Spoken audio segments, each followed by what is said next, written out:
मैं doctor Karamvir Singh, associate professor political science, BSR government arts college Alwar. प्यारे बच्चों, आज हम BA part second paper second Indian political system के topic centre state relations in India, Bharat में संघ राज्य संबंध के जो आयाम का अध्ययन कर रहे हैं, उसी कड़ी को आगे बढ़ाते हुए आज हम भारत में संघ राज्य संबंध का जो मुख्य आयाम वित्तीय संबंध है, फाइनेंशियल रिलेशंस, इसके बारे में चर्चा करेंगे या इसका अध्ययन करेंगे। तो प्यारे बच्चों, जैसा कि आप सभी को पता होगा, हमारे भारतीय संविधान में केंद्र और राज्यों के वित्तीय स्रोतों के बारे में स्पष्ट रूप से उल्लेख किया गया है या स्पष्ट रूप से इसमें बताया गया है कि राजस्व की जो वितरण की व्यवस्था है या मुख्य आयकरों और शुल्कों से होती है। आप सभी को पता है कि जो राजस्व वितरण है उसका मुख्य आय करों तथा शुल्कों से की जाती है और इसमें संघ और राज्य दोनों को अलग अलग अधिकार दिए गए हैं। संघ सरकार को उन विषयों पर कर लगाने का अधिकार है जिन्हें संघ सूची में, जो संघ सूची है, उस संघ सूची में कराधान के लिए स्वीकृत किया गया है, कर का धारण करने के लिए, कराधान के लिए स्वीकृत किया गया है। जैसे मैं आपको बताऊं कि कृषि आय को छोड़कर जो अन्य आय पर कर हैं, जैसे सीमा शुल्क व निर्यात शुल्क, तंबाकू तथा भारत में निर्मित एवं उत्पादित वस्तुओं पर कर, निगम कर, कृषि योग्य भूमि को छोड़कर अन्य संपत्ति व उत्तराधिकार पर कर, विदेशी ऋण और लॉटरियां इत्यादि, ये एक प्रकार से संघ सरकार करती है। इसी प्रकार राज्य सरकार को राज्य सूची के अंतर्गत कराधान के लिए स्वीकृत विषयों पर कर लगाने का अधिकार होता है, जैसे भूमि कर, कृषि आय पर कर, कृषि योग्य भूमि के उत्तराधिकार पर शुल्क तथा कृषि योग्य भूमि पर संपत्ति शुल्क, वाहन शुल्क, चूंगी कर, विलास वस्तुओं पर कर इत्यादि। तो ये जो व्यवस्था है, ये व्यवस्था से ये प्रतीत हुआ या ये प्रतीत हो जाता है कि केंद्र व राज्यों में राजस्व का एक प्रकार से स्पष्ट विभाजन है और तथा दोनों अपने अपने क्षेत्र में हुई आय का उपयोग करने के लिए भी स्वतंत्र होते हैं। राज्य में कर योग्य विषयों के बंटवारे को देखकर ये स्पष्ट होता है कि राज्यों के जो आय के स्रोत होते हैं वो काफी सीमित हैं तथा उन्हें अपने अस्तित्व व विकास कार्यों के क्रियान्वयन के लिए क्या करना पड़ता है, तो वो काफी सीमा तक एक प्रकार से केंद्र द्वारा प्रदत्त अनुदानों व ऋणों पर उनको निर्भर रहना पड़ता है। अतः संविधान इस बात की भी व्यवस्था करता है कि संघ सरकार द्वारा लगाए जाने वाले करों और शुल्कों से प्राप्त होने वाली आय को कुछ मात्रा में राज्यों को दे दिया जाए। यह व्यवस्था कई प्रकार से की गई है। जैसे यहाँ मैं आपको बताऊं, एक तो यह है कि कुछ कर संघ द्वारा लगाए जाते हैं पर जिन्हें राज्य एकत्रित करते हैं और तथा विनियोजित करते हैं, एकत्रित और विनियोजित करते हैं, जैसे औषधियों तथा प्रसाधन पर शुल्क। संघ द्वारा लगाए जाने वाले तथा वसूल किए जाने वाले कुछ शुल्क हैं जिन्हें राज्यों को दे दिया जाता है, जैसे रेल, समुद्र, वायुमार्ग द्वारा जाने वाली वस्तुओं पर सीमा शुल्क। संघ द्वारा लगाए व वसूल किए जाने वाले शुल्क जिन्हें संघ व राज्यों में बांट दिया जाता है, जैसे कृषि आय को छोड़कर अन्य का आयकर। उत्पादन शुल्क औषधि प्रसाधन सामग्री कुछ भाग के अतिरिक्त से होने वाली आय संघ राज्य सरकार, जो संघ सरकार है वो राज्य सरकार को दे देती है। इन सभी राजस्व वितरण के सिद्धांत को तय करने का अधिकार संसद को होता है। संघ की जो संचित निधि है, संचित निधि से राज्यों को अनुदान देने की भी व्यवस्था की गई है। यह राशि संसद द्वारा निर्धारित की जाती है। केंद्र के अनुमोदन पर राज्यों द्वारा निष्पादित विकास कार्यों के लिए राशि प्रदान की जाती है। यह राशि विभिन्न राज्यों के लिए भिन्न भिन्न हो सकती है। संविधान द्वारा यह व्यवस्था भी की गई है कि संघीय उद्देश्यों की पूर्ति के लिए संसद अनुच्छेद 269 तथा 270 में उल्लेखित शुल्कों पर अधिकार या अधिभार लगा सकती है। यह आय भारत की संचित निधि में जमा होती है और राज्यों को इसमें से एक प्रकार से हिस्सा प्राप्त नहीं होता है। यूँ कह सकते राज्यों को इसमें से हिस्सा प्राप्त नहीं होता है।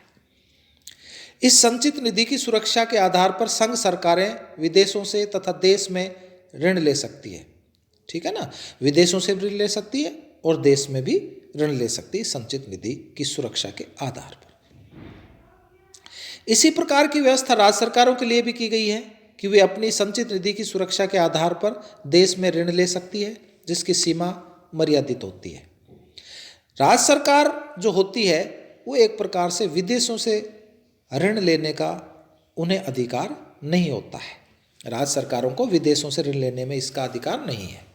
संघ व राज्य के मध्य सहज वित्तीय संबंधों को अंजाम देने के लिए संविधान वित्त आयोग की स्थापना की व्यवस्था करता है और राष्ट्रपति प्रति 5 वर्ष पश्चात वित्त आयोग की स्थापना करता है, जिसमें अध्यक्ष सहित 4 सदस्य होते हैं।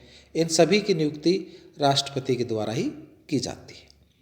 यह आयोग समय समय पर संघ व राज्यों के मध्य करों से होने वाली आय का विभाजन, भारत की संचित राशि में से दिए जाने वाले अनुदान के संबंध में सिद्धांत निर्माण तथा वित्तीय व्यवस्था को सुदृढ़ करने के लिए कुछ परामर्श भी देते हैं, जिससे सामान्यतः संघ सरकार स्वीकार भी कर लेती है। वित्तीय आपात स्थिति में राष्ट्रपति राज्यों की वित्तीय स्वतंत्रता को सीमित कर सकता है। राज्य विधानमंडल द्वारा पारित वित्त विधेयक को विचारार्थ अपने पास मंगवा सकता है। इन प्रावधानों द्वारा निश्चित रूप से संघ राज्यों के वित्त पर पर्याप्त नियंत्रण रहता है। नियंत्रक व महालेखा परीक्षक के माध्यम से सारे देश के वित्त प्रशासन पर निगाहें रखी जाती है। इनकी नियुक्ति राष्ट्रपति द्वारा की जाती है और राज्य के लेखा परीक्षक इस अधिकारी के प्रतिनिधि होते हैं। संघ राज्य संबंध तथा नियोजन का सवाल है, भाई centre state relations and planning का जहाँ तक सवाल है, इसमें आपको पता होगा कि भारत में जो नियोजन का आधार होता है वो राष्ट्रीय है और संपूर्ण राष्ट्र को एक इकाई मानते हुए समन्वित विकास का लक्ष्य रखा गया है और ये कार्य योजना आयोग द्वारा किया जाता है। योजना आयोग की स्थापना तथा संगठन पर दृष्टिपात करने से स्पष्ट भी होता है कि यहाँ भी संघीय वर्चस्व को बनाए रखने की व्यवस्था की गई है। इसे संविधानेतर तथा वैधानिक संस्था के रूप में स्थापित किया गया और आशा ये की गई कि यह परामर्शदात्री तथा समन्वयकारी संस्था के रूप में काम करे, पर लंबे समय की योजना आयोग की कार्य पद्धति से यह सिद्ध किया कि यह एक महत्वपूर्ण तथा शक्तिशाली इकाई के रूप में काम कर रही है। योजना आयोग का जो पदेन अध्यक्ष होता है वो कौन होता है? प्रधानमंत्री। और केंद्रीय सरकार के वित्त, रक्षा तथा कतिपय अन्य मंत्री एवं अन्य विशेषज्ञ इसके सदस्य होते हैं और योजना आयोग एक प्रारूप तैयार करता है जिसके आधार पर ही राज्य अपनी योजनाएं बनाते हैं तथा योजना आयोग के समक्ष विचारार्थ प्रस्तुत करते हैं। निर्णय लेने के पहले आयोग राज्यों से संबंधित विभागों से परामर्श करता है और स्थानीय विकास के लिए भी योजना आयोग सिद्धांत निर्माण करता है। उल्लेखनीय है कि राज्यों में स्थापित नियोजन मंडल लगभग निष्क्रिय हैं। वैसे भी राज्य सरकारों के स्वयं के संसाधन के अभाव में वे अपनी स्वायत्ता योजनाएं नहीं बना पाती, अतः योजना आयोग के समक्ष राज्यों की सौदेबाजी की शक्ति कम हो जाती है। सामुदायिक विकास कार्यक्रम के माध्यम से भी संघीय अभिकरण को पर्याप्त शक्ति प्राप्त हो गई है। कुछ क्षेत्र ऐसे हैं जो राज्य सूची में हैं, पर राष्ट्रीय प्राथमिकताओं को ध्यान में रखते हुए संघीय अभिकरण राज्य अभिकरण को आवश्यक निर्देश देते हैं तथा अपने अधिकारों द्वारा कार्यक्रमों की समय समय पर जांच व समीक्षा करते हैं। यह व्यवस्था केंद्रीकरण को बढ़ावा देती है। और जहाँ तक एक आयाम जुडिशियल रिलेशंस का है, न्यायिक संबंध का है, इस विषय में भी आप सभी को पता होगा कि भारत में एक एकीकृत न्यायिक व्यवस्था को अपनाया गया है, जो भारत को इस क्षेत्र में एक विशिष्टता प्रदान करती है। किस प्रकार से करती है कि राज्यों के उच्च न्यायालय अपने क्षेत्र में सर्वोच्च हैं, किंतु साथ ही उच्च न्यायालय के निर्णयों के विरुद्ध अपील सुनने और उन्हें निर्देश देने का अधिकार किसका होता है?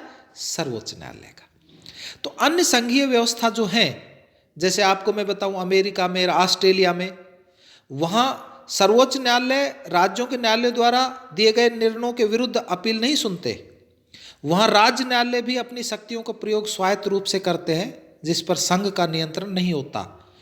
ये जो देश है, इन देशों में संघीय न्यायालय का क्षेत्र अधिकार संविधान के प्रावधानों और राज्य के मध्य उत्पन्न विवादों तथा संघीय संसद द्वारा बनाए कानूनों तक सीमित है।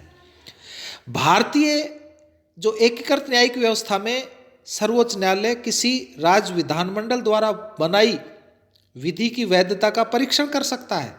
राज्य के उच्च न्यायालय भी संसद द्वारा बनाई विधि का परीक्षण कर सकते हैं। ऐसी व्यवस्था न्यायिक व्यवस्था को एक रूपता देने के लिए की गई है। सर्वोच्च न्यायालय अपील का एक प्रकार से उच्चतम न्यायालय हमारे यहाँ भारत में होता है। राज्य में उच्च न्यायालय के न्यायाधीशों की नियुक्ति कौन करता है?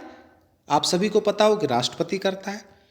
और सर्वोच्च न्यायालय के मुख्य न्यायाधीश की सलाह पर किसकी नियुक्तियां किया जाती हैं?